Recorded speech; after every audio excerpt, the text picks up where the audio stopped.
Hello guys, ito yung nangyari kanina sa mga damit na bunot yung pako dun sa alambre, dun sa sampayan namin. Malabahin ko to kahapon, ngayon na dryer siya, tapos walang araw nga kahapon, so nilabas ko ulit siya ngayon.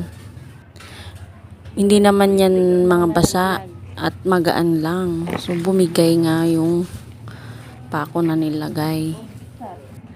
Ayan yung masaklap kapag nagsasampay ka, yung bibigay yung bibitaw yung